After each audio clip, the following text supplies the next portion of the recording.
Brazil এবং Argentina ফুটবলে এই দুই দলের মুখোমুখি হলেই দুই ভাগে বিভক্ত হয়ে যায় ফুটবল ভক্তরা।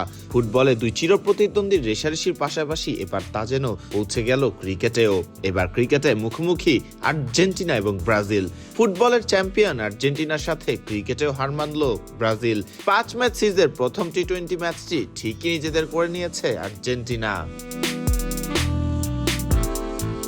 আর্জেন্টিনার ঘরের মাঠে 5 ম্যাচের সিরিজের প্রথম টি-20তে আর্জেন্টিনার বিপক্ষে মাঠে নামে সফরকারী ব্রাজিল ক্রিকেট দল।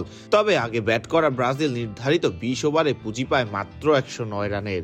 ব্রাজিলের পক্ষে সর্বোচ্চ রান করেন ওপেনার লুইস মোরাইস, 1 ছক্কা এবং 2টি চারের সাহায্যে লুইস খেলেন 55 বলে 51 রানের ইনিংস। আর্জেন্টিনার হয়ে 3টি উইকেট শিকার করেন লুকাস রোসি, 2টি উইকেটের দেখা পান অ্যাগোস্তিন রিভারে এবং 1টি করে উইকেট পান অ্যাগোস্তিন হোসেন এবং অ্যালান কির্শবুম। 110 রানের লক্ষ্যে ব্যাট করতে নামা আর্জেন্টিনা ম্যাচ নিজেদের করতে সময় নিয়েছে মাত্র 14.5 ওভার। 31 বল হাতে রেখেই 8 উইকেটের বিশাল জয় তুলে নেয় আর্জেন্টিনা। আর্জেন্টিনার অধিনায়ক পেদ্রো ব্যারন এদিন খেলেন 42 বলে 53 রানের ইনিংস, 7টি চার এবং 1টি ছক্কার সাহায্যে এই ইনিংসটি সাজান পেদ্রো।